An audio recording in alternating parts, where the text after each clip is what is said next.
Hey guys, all you beautiful creatures out there, nice to have you here.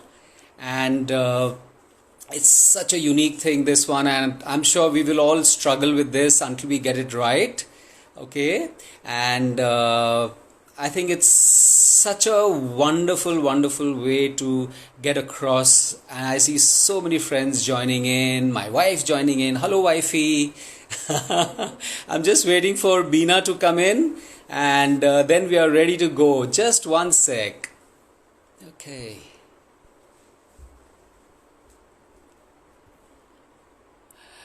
I still don't see Bina. Until then, let me just tell you about her because 90% people know her and 10% who don't need to know her. Bina's a poet, she's an editor, she's a designer, she's a publisher, she's an art curator, she's a storyteller. It's crazy. I mean, I can go on and on. And she's taken out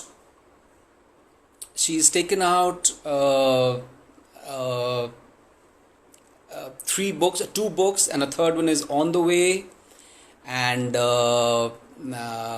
she runs this amazing arts and ideas magazine called International Gallerie, and that's something which is so awesome.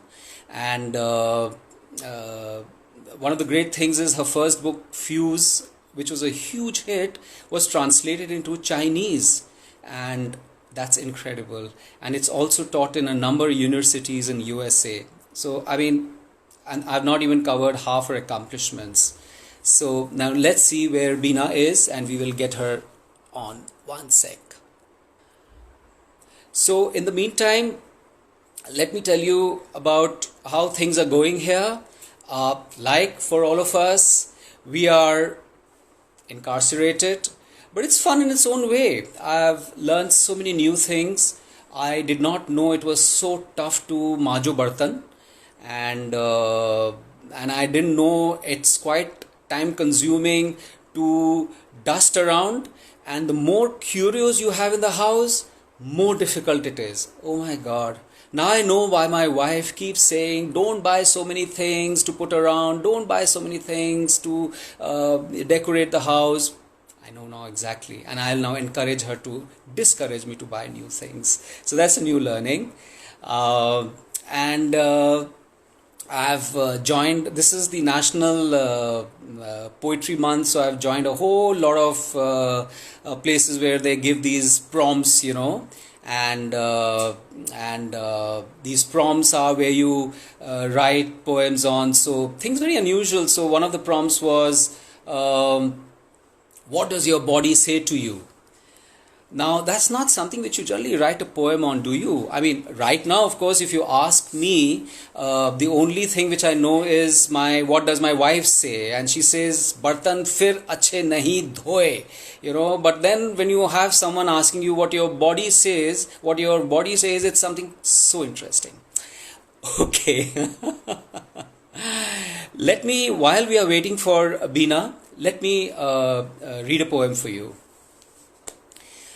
This is a poem which I wrote for Calcutta, and it's a love poem to Calcutta, and it's something which really is like a love affair, and each one of us who loves the city in which we stay in will identify, particularly when a city disappoints you sometimes is not truthful to you, and sometimes just does not reach to the potential which you hoped it to reach.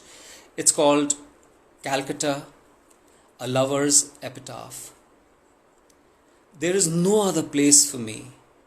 Calcutta's streets have been mapped by my heart, and I can stop anywhere and tell you stories of when I was a child and the city a youth, of when I grew up and the city refused to. But in its heart now lie crumbling memories of all who grew tired of waiting for its mornings to burst out into light, even as I sit on the curb and sip tea from earthen teacups grafted from its steam. I am still a lover, though in the shadow of its decaying facades and tired cathedrals, waiting for its glory to emerge from its cemeteries, the way a strand of grass cracks open a gravestone. I have invested too much of myself into the city, into the bloodstream of its roads, into the pores of its eccentricities, too much pain, too much sweat, too much semen, too much poetry, to now say, I abandon you. But I despair for this city, this lover. Doesn't it owe me anything? But it lurches from one wound to another as if life's exposition are lesser if not written in scars. Now I feel abandoned. The city's faithlessness is now not of the senses, it is a disembowelment of my belief. And if in that deceit lies its definition, then it is also the epitaph to my irreparably broken heart. And now we have Bina with us, so here we go. So in a second she should be here, and at last, Bina. Finally. Finally, I've been so lonely here. Sorry? It's been so lonely here. I've been very lonely here. Oh my goodness. Oh my goodness. Yeah, we made it. You know, we walked made the it. entire road and we're there now. Super. Why don't you speak closer to the microphone? Maybe your voice will come better. Yeah. Okay, can you Wonderful. hear me? Okay. Yeah. Okay. Super. So, Bina, how have you been coping up with the solitude which has been thrust upon us? Well, for me, solitude has been my life forever. I've lived with it for most of my life. So Yeah. I'm very comfortable, very much at ease. Okay. So this is like an extended solitude which you did not expect to come in the normal life. Indeed, indeed. How about you? Oh my God, I wish there were one more month of it because my to-do list hasn't finished. Okay, okay. And the good thing is that, you know, you, a man of numbers, is also a man of words, and you're getting more time now to write your words. Yeah, that's true. You know, sometimes I tell my friends that it's because I'm a chartered accountant, then I think I became a poet because it's so dull. It's so dull. But you're doing a wonderful job of a wonderful life of poetry. Thank you so much. But now I want a poem from you. From me. Okay, so my first poem will be for you. Thanks, of course. No, but first thanking Kitab Khana, thanking Mansi, thanking Arundhati, Ashwani, and the whole team for doing what they have done, which is quite amazing. Yeah. So I will read, you know why I said the first one is for you? Because you mentioned a poem that you like of mine, and I should read that. Yes. Yes. It's called Morning Mess. It's Love like that. the morning mess, sheets in disarray, pillows on floor, cigarette stubs in coffee cups, milkman at the door. The news, of course, is daily dirt. How many governments do you curse? The cacophony of silent tweets makes the waking even worse. It's like the morning mess, the tangled words in my head. How does one stack them neatly so, in visual splendor to be read?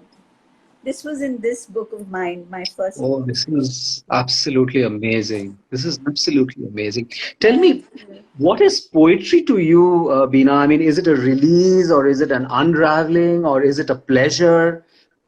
What is it? Like you once mentioned, poetry is a compulsion. It's the same with me. I've written all my life since the time I was very, very, very, very young. And but I've always been a closet poet, and it's only now in my autumn years that I've started publishing. And thank God for it. We would have been poorer otherwise. Oh, I don't know about that. I don't know about that. But tell me, how do you have proficiency in so many things? Art. You are writing short stories and are going to publish a book on that.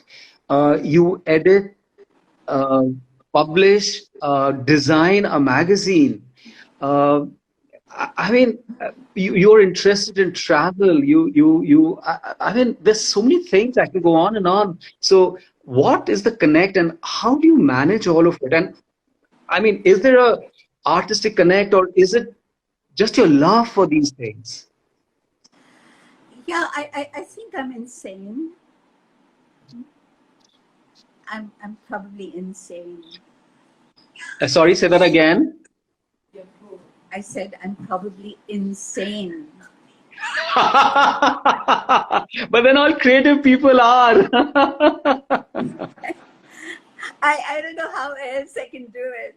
You know, you have to be insane. Wonderful. Hope the insanity continues. Another poem, Bina. Okay, I read a very short poem. You know, I love art. So a lot of my poems, my newest book are ecstatic poems relating to art. And there's one that I'd like to read quickly, which is, I don't know if you can see it. This is Okay. Subodh Gupta's work installation, Oh, wow. and Yes, I've seen this in and NGMA. yeah, and the poem is called Migration. It's for Subodh Okay. Gupta. Yellow Right. black and a stack of memories on a rack. How far will they go? How far to know? Life's journey is back to back. That's it. Oh my God. That's wonderful and so relevant. And Yeah. then there is this amazing poet from the 20th century, Stanhope Alexander Forbes. And he's Right. that's a painting. Actually, he's not a poet. He's an artist who made this painting, and I wrote a Right. Looks like poem a about it. Rembrandt painting. Yeah, because of the light. So Yes. the paint. It's this man with his violin, and I titled it "Why Would a Violin Sing?" Okay. I mean, think. Why would a violin sing? If soul did not stir its strings, if words in the verse didn't take wing, if the rhythm in its heartbeat didn't sink, think, why would a violin sing? My That's it. God. It's wonderful. How And how do you? I have to ask you this. I see each one of your poems are so short. Is there a intent that you make it short, or is it just the way you write? I mean, what is the secret of these short poems which are so impactful? Is there a I think, background to that? well, I always somehow wrote short poems. And when I lived in Japan for 5 years, and I was there, and everything there was so minimalist, and my life became minimalist, and my writings became short. Even my short stories are really short. Okay. I'll read another poem which responds to this work of Edward Hopper. Hopper. Yep. Yeah, Very relevant for the it's times. The paintings of Hopper. indeed. This one is called Morning Sun.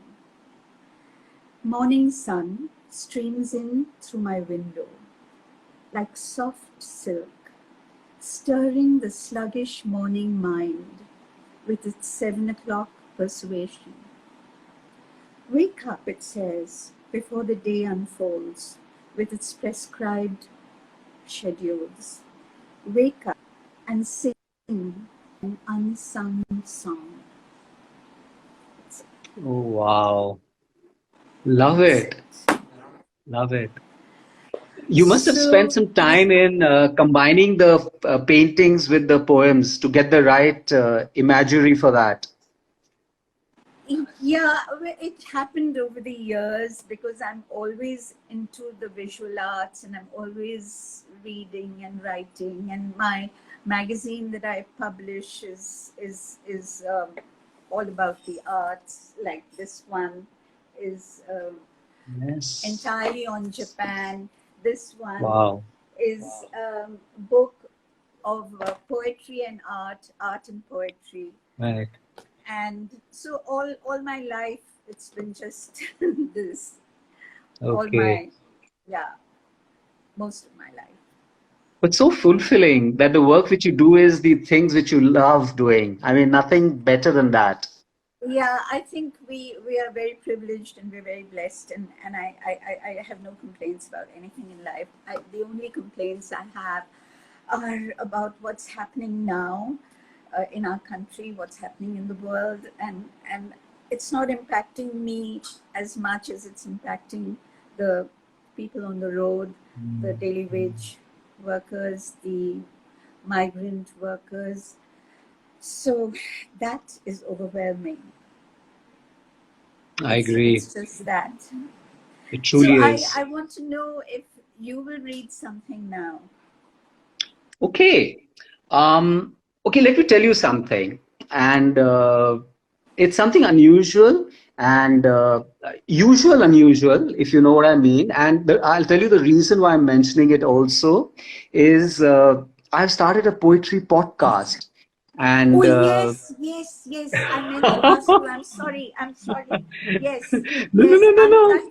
Uncut poetry. That's Uncut wonderful. I poetry. heard you. I heard you. Oh, And I'm your so glad. voice is amazing. Please Thank read you. from that. Please. Yeah, so I thought I'll read a poem from there. But let me tell you about uncut poetry. The only reason I'm telling this to you, I'm so excited about it. I'm like a child. I mean, people in my home look at me and say, "Ki, what's wrong with this guy? He's acting like a little kid." I spent so many hours putting it all together, the music and the editing. It's a DIY kind of an effort. I've not gone to studios to do it, so I can very well do it while sitting at home. So I've learned softwares how to mix music, and I've got these microphones which are so good, so you can really, capture the sound. Wow. It's such fun. I mean, leave aside the poetry, but even putting it together has been such fun. So, and it's got almost 500 downloads in just a few weeks, which I believe is not a bad thing at all. You know, so the I last one have which to I learn from posted. you. Please, I'll come to Bombay as and when I do, and we'll sit and chat about podcasts. The last one, which I put in there, and I urge everybody to listen to it. It's got some wonderful music, which is accompanying the poem. So it's called The Importance of Faith in Love. She said to herself, I need to turn over into a new life. I have allowed myself to slip through the fingers of love and have threaded scars assiduously till my being is a quilt threadbare with darning. The days cling to my body like blood-stained clothes, and the evenings slip through my soul's torn pockets. Love has been a poor choice for livelihood. Wow. But yet again, I put my worthiness aside and lay the frayed carpet of my dreams out. Somewhere there will be a roughly hewn slinger with a shy smile and a couple of dreams in his pocket, which he will tenderly make my keepsake. We will have no friends but the ferns, as the wind would wrap us around each other and help me keep my faith. Wonderful. Thank you so much. Thank It's you. lovely. Thank you. Yeah. So, And uh, in fact, if the podcast goes on, which I intend to in season two, I intend to start collaborating with friends, whoever's willing to come with me. I'm gonna come running to you and spend some time with you for that. That'll be really, Lovely, really, really wonderful. lovely, lovely. Thank you, thank you. So, shall we read? Do we have time for more poems? Yes, I'm sure. Mansi can probably tell us, but before she comes, quickly read a poem of yours. Okay. Um, so I read poems that were very gentle and soft, but I shall read one now which has impacted Please. me recently. Yes. Uh, these are about migrant workers. Okay. It's titled They Walked. I wrote it just 2 days ago. Okay. Uh, they walked and they walked on the road of despair, blistered feet, parched tongues, bellies empty, skin scorched in the midday sun. They walked and they walked, bearing clouds of grief, threadbare lives and tattered dreams, through bleak and endless roads, half lit by a crescent moon. They walked and they walked through the dust of uncertainty, through humiliation and dignity, through a dark tunnel. There was no light at the end. There was no light at the end. My God. This is absolutely stunning. Absolutely I, stunning. That really came so from somewhere deep inside. Yeah. yeah, it's you feel so helpless when you watch and read, and you can't on the ground do anything other than donate money, Yeah. but you're not physically there for them, Yeah. and that becomes painful. Yeah. Should I read my last poem? Yes. Please. And keep one in reserve in your pocket just in case. Oh, okay, okay. This one is Ode to Utopia. And the sky was washed clean, sparkling like a new minted coin. It was as if it believed in hope, as if the dark clouds were in exile, vanished forever. It was as if the storm had taken a sabbatical and become a monk in the mountains, as if politicians had surrendered to compassion. It was as if they had drunk from the sea of Soma and become slaves of peace, as if their corrupt skins had peeled off their scheming minds and flown away, as if all walls and boundaries had blurred into one language, love, as if the tree of life was luminous, with fruit of colors and creeds, communion in harmony. It was as if Rag Bhairav was in dialogue with Mozart's Nocturne, and a shamisen strummed in the tinkle of the African kalimba. It was as if spring had migrated into our lives for permanent residency. And then I woke up, and then I swept away the mist from my eyes, My God. making those. Thank you. Sunil, it's your turn. Oh my God. I mean, I don't think anything can match the pathos of this one. This is so beautiful. This is so beautiful. No, I want to hear you. Okay. Um, so this one I call I Love You. And I hope you do. I hope you do. completely. So just keep one image in mind when you're hearing this. A couple desperately in love with each other, old, and the lady is in the hospital, not necessarily going to live anymore. I see your dribble find its way to the pillow again. I see you have browned the sheets again. So much of you is waste now. So much of you is unlovable. I love you. How we've let our veins connect to the other. How I have let your good flow into me till I see you and I see myself. And as you die, I let myself die too.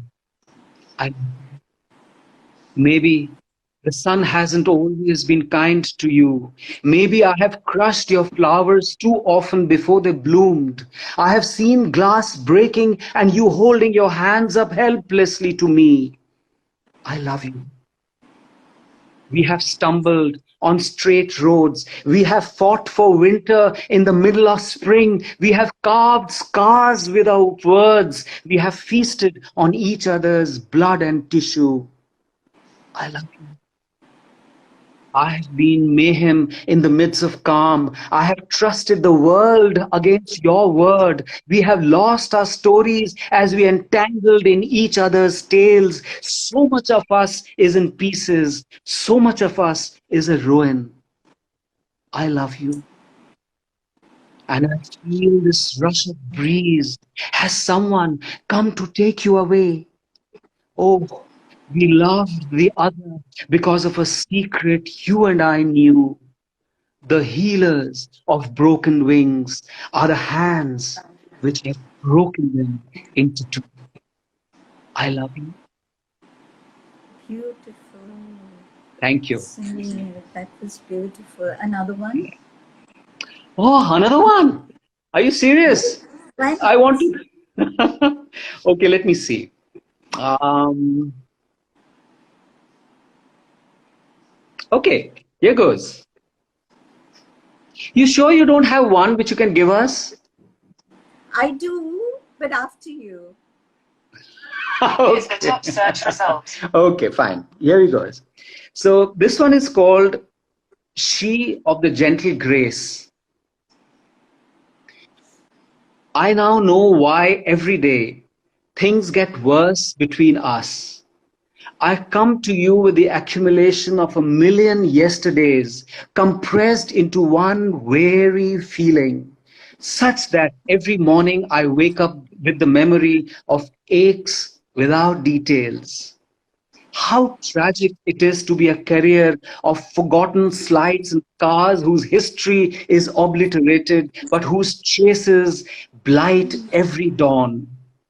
I forgive the seasons for changing for the worse, the faucet for not working, the birds for ruining the morning with their din, the sofa springs for giving way, the stranger for flinging a random expletive, the flowers for dying on me unexpectedly. I wake up with my love for them undiminished. But I turn to you in that wonder of half light, your face soft, unshielded to my hard look, and I fail to see you anew as my gaze runs a movie projector of labels.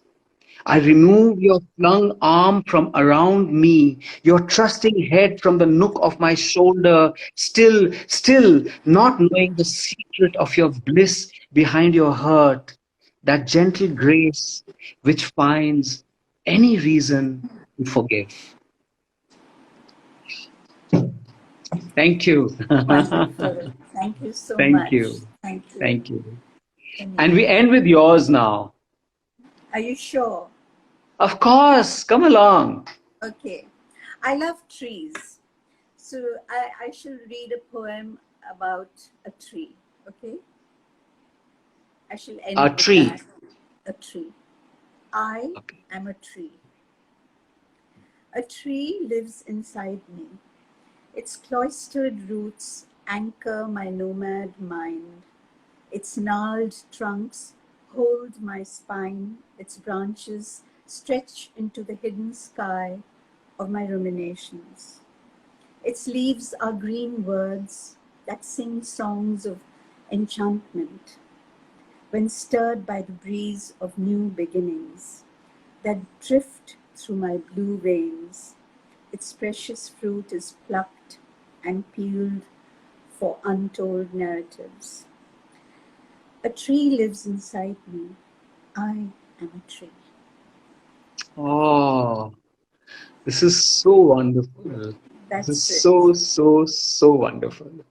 And Sunil, we have to thank together all the listeners who have Yes, stopped everything they're doing and they're listening to us. Thank you so yes. much. Thank you so much, all of you. And thank you for having us here. I mean, we have to thank Mansi, we have to thank Mrityunjay, we have to thank oh my God, I don't know how many people we have to The thank. whole team. Yes, The we whole should team. do it one day Absolutely. together. We should do it. Yes. We will do it. Absolutely. All the Thank you so best. much. Take care. And it's Be such a pleasure safe. talking to you again. Indeed, Absolutely. And you Sunil. too. Thank you. Bye Take then. care. See you. And Bye. thank you everybody for listening in. Bye then. Thank you. Bye. Thanks.